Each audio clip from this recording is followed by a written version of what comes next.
வணக்கம். இன்றைய தலைப்புச் செய்திகள். தாகூர் அரசு கலை அறிவியல் கல்லூரியில் தொல்லியல் பொருட்கள் அருங்காட்சியகம் அமைச்சர் நமச்சிவாயம் திறந்து வைப்பார். புதுவையில் இன்றும் கடல் சீற்றம் அதிகரிப்பு, பொதுமக்கள் கடற்கரைக்கு செல்ல தடை. 30 பேர் கொண்ட தேசிய பேரிடர் மீட்பு படையின் ஒரு குழுவினர் புதுச்சேரி வந்தடைந்தனர். இனி விரிவான செய்திகள். புதுவை தாகூர் அரசு கலை அறிவியல் கல்லூரிகள் அமைக்கப்பட்டுள்ள தொல்லியல் பொருட்கள் சம்பந்தமான அருங்காட்சியகத்தை கல்வித்துறை அமைச்சர் நமச்சிவாயம் திறந்து வைத்தார். புதுச்சேரி தாகூர் அரசு கலை அறிவியல் கல்லூரிகள் புதியதாக உருவாக்கப்பட்டுள்ள வரலாற்று ஆவணங்களை பாதுகாக்கும் அருங்காட்சியகத்தின் திறப்பு விழா கல்லூரி வளாகத்தில் நடைபெற்றது. கல்லூரி முதல்வரின் வழிகாட்டுதல் படி கல்லூரியின் வரலாற்றுத்துறை பேராசிரியர் தொல்லியல் அறிஞர் முனைவர் ரவிச்சந்திரனின் முயற்சியினால் தொல்லியல் ஆவணங்களை பாதுகாக்கும் அருங்காட்சியகம் கல்லூரியில் உருவாக்கப்பட்டுள்ளது. கல்லூரியின் ஸ்ரீ அரவிந்தர் நூலக வளாகத்தில் அமைக்கப்பட்டுள்ள இந்த அருங்காட்சியகத்தை கல்வி அமைச்சர் நமச்சிவாயம் திறந்து வைத்து பார்வையிட்டார். இதில் அரிக்கமேடு மற்றும் திருவக்கரை அகழ்வாராய்ச்சியிலிருந்து சேகரிக்கப்பட்ட ரோமானிய காலத்தில் பயன்படுத்தப்பட்ட தொல்லிய பொருட்கள், பல்வேறு வகையான கற்கள், கல்மரம், புழங்கு பொருட்கள், ஓடுகள், அரிய வகை பொருட்களின் புகைப்படங்கள் என ஆயிரக்கணக்கான தொல்லியல் பொருட்கள் காட்சிப்படுத்தப்பட்டிருந்தன. வாரந்தோறும் சனி மற்றும் ஞாயிற்றுக்கிழமைகளில் பொதுமக்கள் மற்றும் மாணவர்கள் காண்பதற்கு இந்த அருங்காட்சியகம் திறந்திருக்கும் என தெரிவிக்கப்பட்டுள்ளது. விழாவில் கல்வி அமைச்சர் நமச்சிவாயம் பேசுகையில், அருங்காட்சியகம் கல்லூரி வளாகத்தில் உருவாக்கப்பட்டுள்ளது சிறப்பம்சமாகும். புதுவை மாநிலத்திலேயே ஒரு கல்லூரியில் அருங்காட்சியகம் அமைக்கப்பட்டுள்ளது இந்த கல்லூரியில்தான் என்பது பெருமைக்குரிய செய்தியாகும். பல்வேறு நாடுகளுடன் புதுச்சேரி வாணிப தொடர்பு கொண்டிருந்ததை இந்த அருங்காட்சியகத்தில் உள்ள ஆவணங்கள் நிரூபிக்கின்றன. புதுவையில் நடைபெற்ற பல்வேறு தொழிற்சாலைகள் குறித்த ஆவணங்களும் இங்குள்ளன என எடுத்துரைத்தார். அவரை தொடர்ந்து இந்திய தொல்லியல் துறை சென்னை வட்டத்தின் கண்காணிப்பாளர் திரு முத்தையா காளிமுத்து, புதுச்சேரி கலை பண்பாட்டுத்துறை இயக்குனர் கலியபெருமாள் ஆகியோர் கலந்து கொண்டு வாழ்த்துரை வழங்கினர். இந்நிகழ்வில் கல்லூரி பேராசிரியர்களும் வரலாற்றுத்துறை அறிஞர்களும் தொல்லியல் ஆய்வாளர்களும் 1995, 98 ஆண்டும், 2014, 17 மற்றும் 2015, 18 ஆண்டு வரலாற்றுத்துறை முன்னாள் மாணவர்களும் திரளாக கல்லூரி மாணவர்களும் கலந்து கொண்டனர். புதுவையில் கடல் இன்றும் கொந்தளிப்புடன் காணப்பட்டதால் பொதுமக்கள் கடற்கரைக்கு செல்ல தடை விதிக்கப்பட்டது. மேலும் கடற்கரைக்கு வருகின்றவர்களை போலீசார் எச்சரித்து வெளியே அனுப்பினர். வங்கக்கடலில் உருவான காற்றழுத்த தாழ்வு மண்டலம் ஆழ்ந்த காற்றழுத்த தாழ்வு மண்டலமாக வலுப்பெற்றுள்ளதால் புதுவையில் கடந்த 2 நாட்களாக விட்டுவிட்டு மிதமான மழை பெய்து வருகிறது. இன்று காலை முதலே விட்டுவிட்டு மிதமான மழை பெய்து வருவதால் புதுவையில் பள்ளி கல்லூரிகளுக்கு விடுமுறை அறிவிக்கப்பட்டுள்ளது. மேலும் பொதுமக்களின் இயல்பு வாழ்க்கையும் பாதிக்கப்பட்டுள்ளது. இந்த நிலையில் வழக்கத்திற்கு மாறாக புதுவையில் கடல் கொந்தளிப்புடன் காணப்படுவதால் அலைகள் ஆர்ப்பரித்து சீறி பாய்ந்து வருகிறது. மேலும் கடல் அலைகள் 4 அடி உயரத்திற்கு சீறி பாய்வதால் சுற்றுலா பயணிகள் மற்றும் பொதுமக்கள் கடற்கரைக்கு செல்வோர் கடலில் இறங்கி குளிக்கவோ தடை விதிக்கப்பட்டுள்ளது. கடலின் சீற்றம் அதிகரித்து காணப்பட்டதால் கடற்கரை பகுதியில் பாதுகாப்பு பணியில் ஈடுபடுத்தப்பட்டுள்ள போலீசார் கடற்கரைக்கு வரும் பொதுமக்கள் மற்றும் சுற்றுலா பயணிகளை எச்சரித்து திருப்பி அனுப்பி வருகின்றனர். கனமழை மற்றும் புயல் எச்சரிக்கையை தொடர்ந்து கமாண்டர் ராம்பாபு, சதீஷ் ஆகியோர் தலைமையில் தேசிய பேரிடர் மீட்பு படையினர் புதுச்சேரிக்கு வருகை புரிந்தனர். கனமழை எச்சரிக்கையை தொடர்ந்து புதுவையில் பாதுகாப்பு முன்னெச்சரிக்கை நடவடிக்கைகள் தீவிரப்படுத்தப்பட்டு வருகிறது. மீட்பு பணிகளுக்காக அரக்கோணத்திலிருந்து 30 பேர் கொண்ட தேசிய பேரிடர் மீட்பு படையின் ஒரு குழுவினர் புதுச்சேரி வந்தனர். கமாண்டர் ராம்பாபு, சதீஷ் ஆகியோர் தலைமையில் வந்துள்ள இந்த குழுவினர் லைஃப் ஜாக்கெட், மிதவைகள், கயிறுகள், முதலுதவி சிகிச்சைக்கான கருவிகளுடன் தயார் நிலையில் உள்ளனர். அவர்கள் கோரிமேடு காவலர் சமுதாய நலக்கூடத்தில் பாதுகாப்பு நடவடிக்கைகளில் ஈடுபடுவது தொடர்பாக செயல் விளக்கம் செய்து காண்பித்தனர். குறிப்பாக வெள்ளம் சூழ்ந்த கட்டிடங்களில் சிக்கியவர்களை மீட்பது, தண்ணீரில் மூழ்கியவர்களுக்கு முதலுதவி சிகிச்சை அளிப்பது போன்ற போலீசாருக்கும் விளக்கம் அளிக்கப்பட்டது. இந்த நிகழ்ச்சியில் போலீஸ் சூப்பர்டென்ட்டுகள் ரக்ஷனா சிங், வீரவல்லவன், ரங்கநாதன் உட்பட பலர் கலந்து கொண்டனர். அதைத் தொடர்ந்து பேரிடர் மீட்பு குழுவினர் கலெக்டர் அலுவலகத்தில் மாவட்ட ஆட்சியர் குலோத்துங்கனை சந்தித்து அப்பொழுது அவர்களுக்கு மீட்பு நடவடிக்கைகள் தொடர்பாக ஆலோசனைகளை மாவட்ட ஆட்சியர் வழங்கினார். புயல் எச்சரிக்கை நடவடிக்கையாக புதுவை ராஜ்பவன் தொகுதிக்குட்பட்ட வைத்திக்குப்பம் குருசுக்குப்பம் கடலோர பகுதிகளை சட்டமன்ற உறுப்பினர் வி.பி. ராமலிங்கம் பார்வையிட்டு ஆய்வு மேற்கொண்டார். வங்கக்கடலில் உருவான குறைந்த காற்றழுத்த தாழ்வு மண்டலம் புயலாக மாறும் என சென்னை வானிலை ஆய்வு மையம் அறிவித்திருந்தது. இந்த நிலையில் புதுவையில் கடந்த சில தினங்களாக கனமழை பெய்து வருகிறது. இதையடுத்து புதுச்சேரி ராஜ்பவன் தொகுதிக்குட்பட்ட கடலோர பகுதிகளான வைத்திக்குப்பம் குருசுக்குப்பம் ஆகிய பகுதிகளை சட்டமன்ற உறுப்பினர் வி.பி. ராமலிங்கம் நேரில் பார்வையிட்டு ஆய்வு மேற்கொண்டார். அந்த பகுதி பொதுமக்களை பாதுகாப்பாக இருக்கும்படி அறிவுறுத்தினார். ஏதாவது தேவை ஏற்பட்டால் செய்து கொடுப்பதாகவும் சட்டமன்ற உறுப்பினர் உறுதியளித்தார்.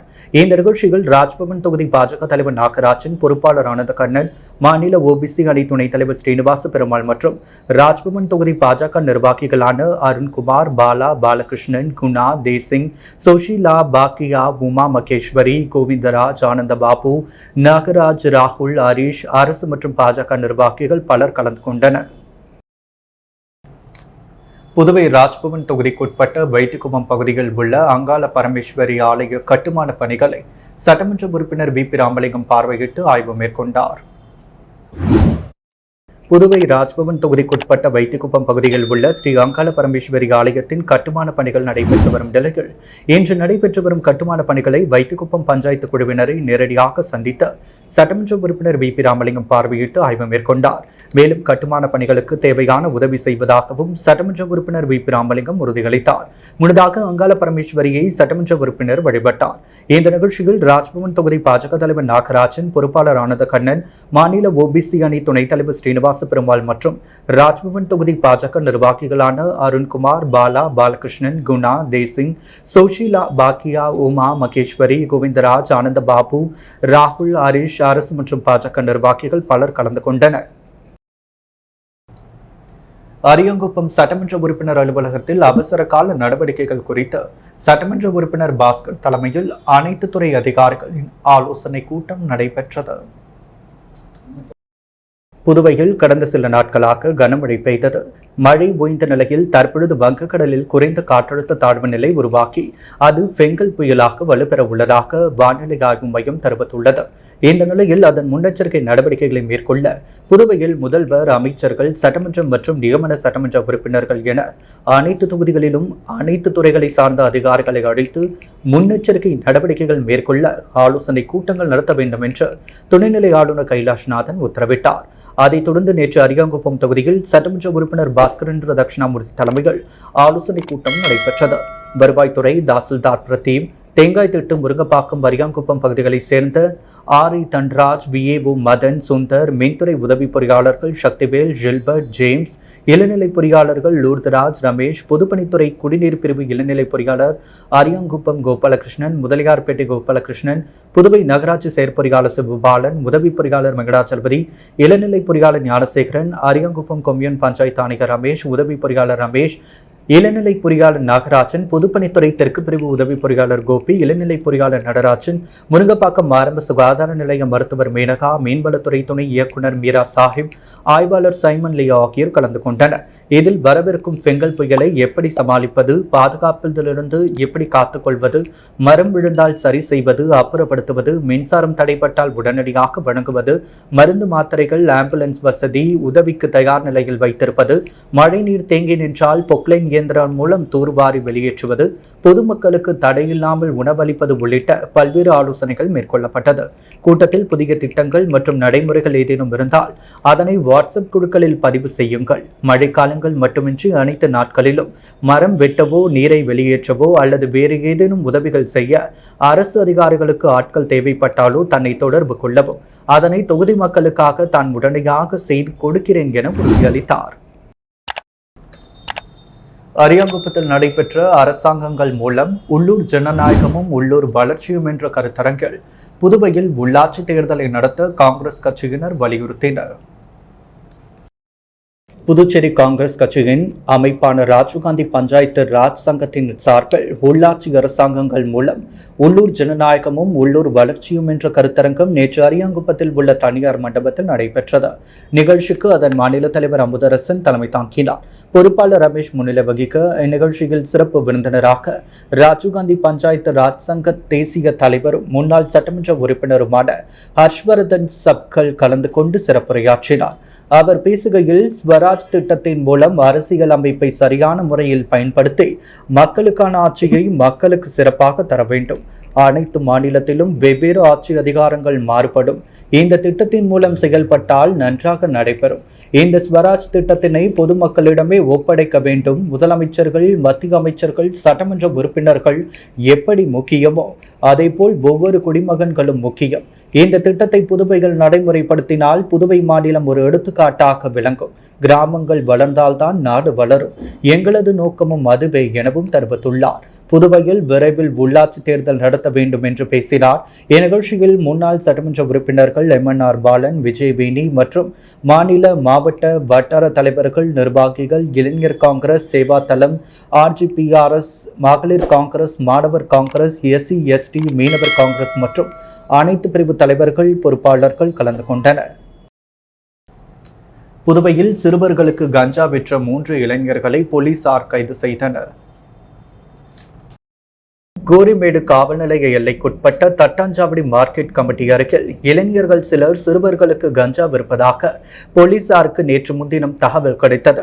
சப் இன்ஸ்பெக்டர் ரமேஷ் தலைமையிலான போலீசார் சம்பவ இடத்திற்கு சென்றனர். அப்பொழுது இளைஞர்கள் போலீசாரை பார்த்தவுடன் தப்பி ஓட முயன்றனர். அவர்களை மடக்கி பிடித்து 50,000 ரூபாய் மதிப்புள்ள 700 கிராம் கஞ்சாவை பறிமுதல் செய்தனர்.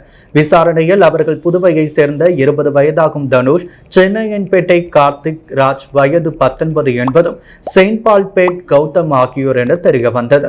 இதையடுத்து மூவரையும் போலீசார் கைது செய்து விசாரித்து வருகின்றனர். புதுவையில் கார்களில் ஓட்டப்பட்ட கருப்பு நிற ஸ்டிக்கர்களை போக்குவரத்து போலீசார் அகற்றி அபராதம் விதித்தனர். கார்களில் உள்ள கண்ணாடிகளில் கருப்பு நிற ஸ்டிக்கர் ஓட்டக்கூடாது என்ற விதிமுறை உள்ளது. ஆனால் அதையும் மீறி பலரும் கார்களில் கருப்பு நிற ஸ்டிக்கர்களை ஒட்டியபடி செல்கின்றனர். இந்த நிலையில் போக்குவரத்து போலீஸ் இன்ஸ்பெக்டர் நாகராஜன் தலைமையில் போலீசார் சர்தார் வல்லபாய் பட்டேல் சாலை, புசி வீதி, ஒயிட் டவுன் பகுதிகளில் வாகன சோதனை நடத்தினர். அந்த வழியாக வந்த கார்களை மடக்கி அதில் ஒட்டப்பட்டிருந்த கருப்பு நிற ஸ்டிக்கர்களை போலீசார் அகற்றினர். அந்த கார்களுக்கு தலா 200 ரூபாய் அபராதம் விதித்தனர். போலீசாரின் இந்த வாகன சோதனையில் 50 கார்கள் சிக்கியது. தேங்காய்திட்டு இடுகாடு சாலை சந்திப்பில் புதியதாக அமைக்கப்பட்ட ஆழ்துளை கிணறு நீர்மின் மோட்டாரை முதலியார்பேட்டை சட்டமன்ற உறுப்பினர் சம்பத் பொதுமக்களுக்கு அர்ப்பணிக்கும் நிகழ்ச்சி நடைபெற்றது. புதுச்சேரி முதலியார்பேட்டை தேங்காய்திட்டு இடுகாடு சாலை சந்திப்பில் புதிதாக அமைக்கப்பட்ட ஆழ்துளை கிணறு நீர்மின் மோட்டாரை முதலியார்பேட்டை சட்டமன்ற உறுப்பினர் சம்பத் பொதுமக்களுக்கு அர்ப்பணிக்கும் நிகழ்ச்சி நடைபெற்றது. இந்நிகழ்ச்சிக்கான ஏற்பாடுகளை பொதுப்பணித்துறை பொது சுகாதார கோட்ட செயற்பொறியாளர் உமாபதி, உதவி பொறியாளர் அன்பரசன், இளநிலை பொறியாளர் கோபாலகிருஷ்ணன் ஆகியோர் செய்திருந்தனர். நிகழ்ச்சியில் ஊர் பொதுமக்கள் ஏராளமானோர் பங்கேற்றனர். புதுவையில் தனது உடைமைகளை இழந்து நிற்கதியாக நின்ற மேற்கு வங்க வாலிபருக்கு உதவிய சைபர் கிரைம் போலீசாரின் செயல்பாடு நெகிழ்ச்சியை ஏற்படுத்தியுள்ளது. மேற்கு வங்க மாநிலம் டார்ஜிலிங்கை சேர்ந்தவர் ரஞ்சித் சேதரி கடந்த 7ஆம் தேதி உறவினரை தேடி புதுச்சேரி வந்துள்ளார். இதற்கிடையே அவர் எடுத்து வந்த பேக் மற்றும் செல்போன் திருடு போனது. பின்னர் கோரிமேட்டில் உள்ள சைபர் கிரைம் காவல் நிலையம் சென்ற ரஞ்சித் தேச்ரி தன்னுடைய நிலைமையை எடுத்து கூறியுள்ளார். அவரது நிலையை புரிந்து கொண்ட அங்கு பணியில் இருந்த காவலர்கள் ஜெயக்குமார், கமலி ஆகியோர் ரஞ்சித் சேத்தரிக்கு உணவு வாங்கி கொடுத்து சொந்த ஊர் திரும்ப தேவையான பண உதவியும் அளித்துள்ளனர். இதையடுத்து ரஞ்சித் சேத்தரி தனது சொந்த ஊர் திரும்பினார். இந்த நிலையில் போலீசார் செய்த உதவியை நினைத்து மிகவும் மகிழ்ச்சி அடைந்த ரஞ்சித் சேத்தரி தனது உறவினர்கள் இருவருடன் இன்று புதுச்சேரிக்கு மீண்டும் வந்தார். சைபர் கிரைம் காவல் நிலையம் சென்ற அவர் தான் கைப்பட இந்தியில் ஒரு கடிதம் எழுதி கொடுத்து தனக்கு போலீசார் உதவிக்காக கொடுத்து அனுப்பிய பணத்தையும் திருப்பிக் கொடுத்து உணர்ச்சி பொங்க நன்றி தெரிவித்தார். புதுவை உப்பளம் தொகுதியில் 1,51,00,000 ரூபாய் செலவில் நடைபெற்று வரும் கழிவுநீர் சேகரிப்பு கிணறு குழாய் அமைப்பதற்கான பணியை சட்டமன்ற உறுப்பினர் அனிபால் கன்னடி பார்வையிட்டு ஆய்வு மேற்கொண்டார். புதுச்சேரி பூப்பலம் தொகுதிக்குட்பட்ட வீரர்வெள்ளி, நைனாப்பிள்ளை வீதி, பாண்டியன் சந்து, தாமரை நகர், கனிபாய் தோட்டம், நேரு வீதி, இந்திரா நகர், வீரன் கோவில் வீதி, துப்ராயப்பேட்டை, ஏஜி சபை, தெப்பக்குளம் வீதி, அரப்பணி அவை தோட்டம் ஆகிய இடங்களில் தொடர்ச்சியாக வீதியில் பாதாள வடிகால் கழிவுநீர் வெளியேறி பொதுமக்கள் அன்றாட வாழ்க்கை பாதிக்கப்படும் நிலையில் பொதுப்பணித்துறை கழிவுநீர் சேகரிப்பு கிணறு குழாய் அமைப்பதற்காக 1,51,00,000 ரூபாய் செலவில் பொதுப்பணித்துறை பாதாள வடிகால் அலுவலகத்தில் அமைக்க திட்டமிட்டு அப்பணியை இன்று வடிகால் பிரிவு அலுவலகம் சென்று அதிகாரிகளை சந்தித்து நடைபெற்று வரும் பணிகளை சட்டமன்ற உறுப்பினர் அனிபால் கென்னடி ஆய்வு மேற்கொண்டார். பணிகள் 90 விழுக்காடு முடிந்த நிலையில் உள்ளது. விரைவில் மக்கள் பயன்பாட்டிற்கு கொண்டு வரப்படும் என்று அதிகாரிகள் சட்டமன்ற உறுப்பினரிடம் உறுதியளித்தனர். தமிழ் தேசிய பேரியக்கம் சார்பில் வேல்ராம்பேட்டில் மாவீரர்களுக்கு மெழுகுவர்த்தி ஏற்றி மலர் தூவி வீரவணக்கம் செலுத்தப்பட்டது. புதுச்சேரி தமிழ் தேசிய பேரியக்கம் சார்பில் வேல்ராம்பட்டில் நவம்பர் 27 மாவீரர்களுக்கு மெழுகுவர்த்தி ஏற்றி மலர் தூவி வீரவணக்கம் செலுத்தப்பட்டது. இந்நிகழ்வில் பேசிய பலரும் இந்திய விடுதலைக்கு தமிழர்கள் போராடியதைப் போல வெள்ளைக்காரனிடமிருந்து இலங்கை விடுதலை பெற சிங்களர்களோடு சேர்ந்து தமிழர்களும் போராடினர். இலங்கையின் ஆட்சி அதிகார உரிமை பேரினவாதிகளான சிங்களர்களிடம் சென்றதும் தமிழர்களின் உரிமை ஒவ்வொன்றாக பறிக்கப்பட்டது. அதையடுத்து நடந்த போராட்டத்தில் பிறந்ததுதான் விடுதலை புலிகள் இயக்கம். சிங்கள இராணுவத்துடன் நடந்த தமிழீழ தாயக விடுதலை போரில் பல்லாயிரம் பேர் உயிர் தியாகம் செய்தனர். அழியா புகழும் மாவீரர்கள் ஆனனர். மாவீரர்களின் ஈகத்தை போற்றுவதும் தமிழீழ விடுதலைக்கு துணை நிற்பதும் தமிழ்நாட்டு தமிழர்களின் கடமையாகும். அதே நேரத்தில் தமிழ்நாட்டு உரிமையும் பறிப்போய்க் கொண்டு இருக்கிறது என்பதை புரிந்து கொண்டு தமிழர் தாயகம் காக்கவும் தமிழினத்தின் உரிமை காக்கவும் நம்மால் முடிந்த பணியை செய்யவும் இந்நாளில் தமிழர்கள் உறுதியேற்க வேண்டும் என கூறினார். தமிழ் தேசிய பேரியக்க புதுச்சேரி செயலாளர் வேல்சாமி தலைமையில் நடைபெற்ற நிகழ்வில் வடக்கு கிளை செயலாளர் சத்தியமூர்த்தி, மகளிராயம் பிரியா, தெய்வ தமிழ் பேரவை புதுச்சேரி ஒருங்கிணைப்பாளர் ராஜாராம், அரங்கத்துறை நாம் தமிழர் தொழிற்சங்க செயலாளர் ரமேஷ், புதுச்சேரி தமிழ் படைப்பாளர் கழக செயலாளர், புதுவை தமிழ் நெஞ்சன், தமிழ் தேசிய உணர்வாளர் கார்த்திகேயன், பேரியக்கத்தினர் ராஜ்குமார், தரணிவேல், கிருட்டிணகுமார், மனோஜ்ராஜ், ஆதவன் உள்ளிட்டோர் பங்கேற்று மெழுகுவர்த்தி ஏற்றி மலர் தூவி வீரவணக்கம் செலுத்தினர். பாவலர் புதுவை இலங்கையில் எழுதிய துளிரை தாங்கும் பெருமரங்கள் நூல் அறிமுக விழா புதுவை தமிழ்ச்சங்கத்தில் நடைபெற்றது. புதுவை வெங்கடா நகரில் உள்ள தமிழ்ச்சங்கத்தில் பாவலர் புதுவை இலங்கையில் எழுதிய துளிரை தாங்கும் பெருமரங்கள் என்ற நூல் அறிமுக விழா நடைபெற்றது. விழாவிற்கு ஆசிரியர் பாரதி ராஜா நிகழ்ச்சியை நெறியாள்கை செய்ய சிவகலா வாணி, சிவசங்கரி ஆகியோர் தமிழ்தாய் வாழ்த்து பாடினர். தொடர்ந்து பணி நிறைவு பெற்ற தலைமை ஆசிரியர் சங்கர் வரவேற்புரையாற்ற புதுவை தமிழ் சங்க தலைவர் முத்து தலைமை உரையாற்றினார். தொடர்ந்து செந்தமிழ் செம்மல் சீனு வேணுகோபால் நூலை அறிமுகம் செய்து வைத்தார். தொடர்ந்து கலை பண்பாட்டுத்துறை இயக்குனர் கலியபெருமாள், கலைமாமணி ஆறு செல்வன், வீர தமிழரசி, வேலு நாச்சியார் இலக்கிய சமூக இயக்கத்தின் நிறுவனர் NS கலைவரதன், நல்லாசிரியை முனைவர் பூங்குழலி பெருமாள் ஆகியோர் வாழ்த்துரை வழங்கினர். தொடர்ந்து நூலாசிரியர் பாவலர் புதுவை இளங்குயில் நோக்க உரை மற்றும் ஏற்புரையாற்றினர். விழாவில் நலத்திட்ட உதவிகளோடு தெய்வ திரு ஜீவ தட்சிணா லக்ஷ்மி சுப்பு அறக்கட்டளை துவங்கப்பட்டது.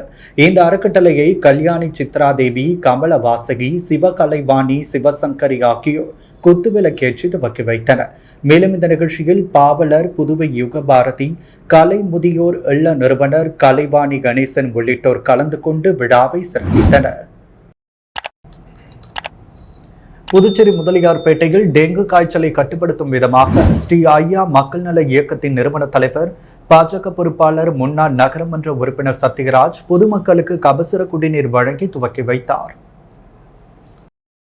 புதுவையில் பரவி வரும் டெங்கு வைரஸ் காய்ச்சலால் தினசரி பாதிப்பு அதிகரித்து வருவதை கட்டுப்படுத்தும் விதத்திலும் உடலில் நோய் எதிர்ப்பு சக்தியை உருவாக்கும் விதமாகவும் இயற்கை மூலிகைகளால் ஆன கபசுர குடிநீரை ஸ்ரீ ஐயா மக்கள் நல இயக்கம் அதன் நிறுவன தலைவர், பாஜக பொறுப்பாளர், முன்னாள் நகரமன்ற உறுப்பினர் சத்யராஜ் இன்று பொதுமக்களுக்கு வழங்கி துவக்கி வைத்தார். தொடர்ந்து 3 நாட்கள் புதன்கிழமை, வியாழக்கிழமை, வெள்ளிக்கிழமை வரை 3 இடங்களான தென்னஞ்சாலை, புதுநகர், நாகம்மாள் நகர் இடையே உள்ள மார்க்கெட் அருகில் நயினார் மண்டபம், கடலூர் சாலை, முத்துமாரியம்மன் கோவில் அருகில் மகாத்மா காந்தி வீதி, சுதானா நகர், பார்த்தாய் அலுவலகம், சத்யராஜ் வீடு அருகில் வழங்கப்படும். குறிப்பிட்ட இடங்களில் கபசுர குடிநீரை பொதுமக்கள் பயன்படுத்தி எதிர்ப்பு சக்தி உருவாக்கி நோயிலிருந்து விடுவிக்க கேட்டுக்கொண்டனர். இந்நிகழ்ச்சியில் மீனாட்சி சுந்தரம், முரளி விநாயகமூர்த்தி, துரைராஜ், சரவணன், மகளிரணி தலைவி வசந்தி மற்றும் உறுப்பினர்கள் பொதுமக்கள் கலந்து கொண்டனர். புதுச்சேரி அடுத்த கோட்டக்குப்பத்தில் அமைந்துள்ள 1000 ஆண்டுகள் பழமையான மேற்கு திசை நோக்கி அமைந்துள்ள ஆனந்தீஸ்வரர் கோவிலில் நடைபெற்ற மகா சங்காபிஷேகம் மற்றும் நந்தீஸ்வரர் புதிய மண்டபத்தில் பிரதிஷ்டை விழா வெகு விமர்சையாக நடைபெற்றது. புதுச்சேரியை அடுத்த கோட்டக்குப்பம், கோட்டைமேடு பகுதியில் அமைந்துள்ள 1000 ஆண்டுகள் பழமை வாய்ந்த மேற்கு திசை நோக்கி அமைந்துள்ள ஆனந்தீஸ்வரர் கோவிலில் திருப்பணி பணிகள் முழுவீச்சில் சிறப்பாக நடைபெற்று வருகிறது. அந்த வகையில் இக்கோவிலில் புதியதாக கட்டப்பட்டுள்ள நந்தி மண்டபத்தில் நந்தீஸ்வரரை பிரதிஷ்டை செய்யும் விழா நடைபெற்றது. சங்காபிஷேகம், கலச பூஜை, கலச நீர் அபிஷேகம் நடைபெற்ற மகா தீபார்த்தனை காண்பிக்கப்பட்டது. அதைத் தொடர்ந்து புதிய மண்டபத்தில் நந்தி பகவானை பிரதிஷ்டை செய்து பிரதோஷ வழிபாடு, சிவன் பார்வதி உற்சவர் உட்புறப்பாடும் வெகு விமர்சையாக நடைபெற்றது. மேலும் மேற்கு பார்த்த சிவாலயத்திற்கு செல்வது 100 சிவாலயங்களுக்கு சென்றதற்கு சமம் என்பதால் புதுவை அருகில் 1000 ஆண்டுகள் பழமையான மேற்கு நோக்கி அமைய பெற்ற ஒரே சிவாலயமான ஆனந்தீஸ்வரர் ஆலயம் என்பது ஒரு தனிச்சிறப்பாக பக்தர்களால் போற்றப்பட்டு வருவது குறிப்பிடத்தக்கது. நந்தீஸ்வரர் புதிய மண்டபத்தில் பிரதிஷ்டை விழாவிற்கான ஏற்பாடுகளை ஆனந்தீஸ்வரர் கோவில் பரம்பரை அறங்காவலர் வழக்கறிஞர் இந்திரஜித், ஆலய அர்ச்சகர் மூர்த்தி மற்றும் பக்தர்கள், ஊர் பொதுமக்கள் உள்ளிட்டோர் கலந்து கொண்டு சிறப்பித்தனர். புதுவையில் இன்றைய தங்கம் மற்றும் வெள்ளி விலை நிலவரம். முத்து கோல்ட் ஹவுஸ் வழங்கும் தங்கம் மற்றும் வெள்ளி விலை நிலவரம். தங்கம் 1 கிராம் 7090 ரூபாய், வெள்ளி 1 கிராம் 95 ரூபாய். மீண்டும் இன்றைய முக்கிய செய்திகள். தாகூர் அரசு கலை அறிவியல் கல்லூரியில் தொல்லியல் பொருட்கள் அருங்காட்சியகம் அமைச்சர் நமச்சிவாயம் திறந்து வைப்பார்.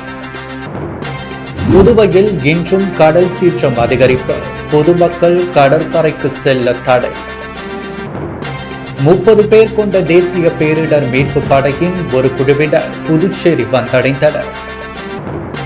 புதுவையில் கார்களில் கருப்பு நிற ஸ்டிக்கர்கள் ஒட்டப்பட்டால் அபராதம், வாகன ஓட்டிகளுக்கு போக்குவரத்து போலீசார் எச்சரிக்கை. இத்துடன் எஸ் மீடியாவின் செய்திகள் நிறைவடைகின்றன. வணக்கம்.